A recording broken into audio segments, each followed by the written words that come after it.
Thanks, Cahirlock, and I'd like to thank NIAC and NEFIT for all their work in the last 18 months. It's been a very trying 18 months for everybody in this country.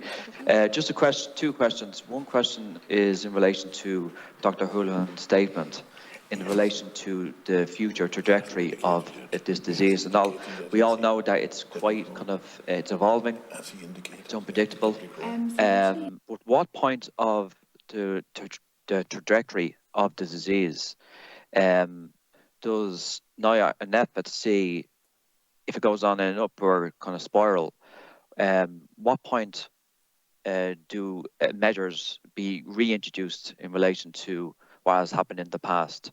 What kind of point do we need to get, as in ICU, people in ICU and people in being hospitalised in relation to the disease?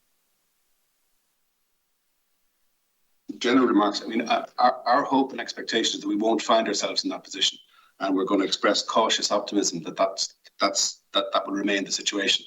The scenarios that might arise that could give rise to those requirements will be potentially in relation to new variants and emergences of challenges that at the moment we don't see any signs of on the international sphere. What you've seen over the course of the last number of months is the emergence of this highly transmissible Delta variant, which appears to have suppressed the spread of many of the other variants that did have this so-called vaccine escape potential. In other words, vaccines weren't as effective against. And even though there is some impact in terms of Delta, in terms of the effectiveness of vaccines, it isn't as great as perhaps with some of the other variants that were identified as variants of concern.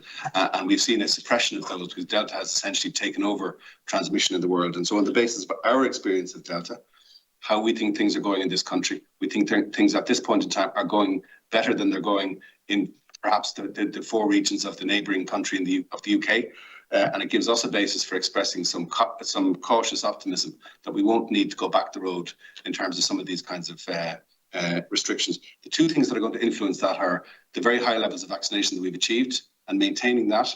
And then second of all, that the extent to which the public keeps up compliance with the basic and simple, you could say, bog standard guidance that we've been given in relation to social distancing, mask wearing, avoiding indoors, the importance of being aware of the circumstances in which transmission is likely to arise. And that's where the ventilation question comes in. And there was an extensive component, our last letter of advice, dealing specifically with the question of ventilation in the letter to the Minister, just in response to a question shorter. Dr. Holland, if measures were introduced, what would then measures be? Well, if obviously it's a very hypothetical situation, but if that happened, it is a hypothetical situation. I mean, if you could have posed that question to me 2 years ago, Deputy, before this all began, I never would have had in my answer to any hypothetical question 2 years ago the kinds of things that we found ourselves recommending to government, to be closing retail, to be closing international travel, to be closing schools and universities, and so on. I never would have envisaged that, even though I would have known that these things were theoretically possible, if you'd asked me this question 2 years ago as a hypothetical question as you're asking me now, I never would have, it wouldn't have featured in any way in my answer. And yet all of these things have become part of your reality and my reality and everybody else's reality for the last 18 months. So it's too hypothetical a question for me to address, I'm afraid. Okay. Just my second question is in relation to the opening of schools and children between the age of 5 and 12. This is to Professor Butler. And as we know, this disease has killed millions of people across the planet. And largely children of that age group have come unscathed in relation to death. It's obviously disrupted everybody's lives across the planet. So schools in this country have opened in the past 2 weeks. How satisfied is Professor Butler in relation to the protection of unvaccinated children of that age group? And, has she confidence in relation to the measures the government have done thus far? From the point of view of NIAC and from the point of view of vaccination, at the moment there is no authorised vaccine for children in that age group. There are currently studies ongoing looking at what dose might be necessary and indeed whether it is needed for children. So from NIAC's perspective, we have no recommendations in terms of vaccination for children. From the general public health perspective, I'm sure Dr. Glynn or Dr. Houlihan may want to speak to that. But in fact, I think what has been done in our schools, the schools indeed, and the school systems have really taken on board the need to keep that environment a safe environment for children.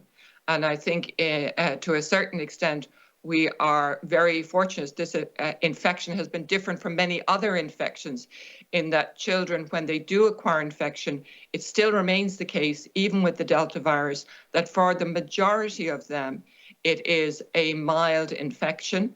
And in fact, that may contribute to their overall immunity ongoing. So in terms of from NIAC's perspective, there is no recommendation regarding vaccination for children at this time. And Professor Butler, I'm going to ask a very, very obvious question. Why is that? Why is it the case that children have come largely unscathed in relation to this terrible disease? I think it's a very interesting question to ask. It may be to do with their immune system and its ability to either tolerate this virus and not get the kind of hyperinflammatory system that we have seen in some of the adults later on. I think it's a key question to be answered generally. But one of the things that we see very often with these coronaviruses, other coronaviruses in the family, that children get it, have very mild illness, and then as adults, we are not troubled by it later on. Okay.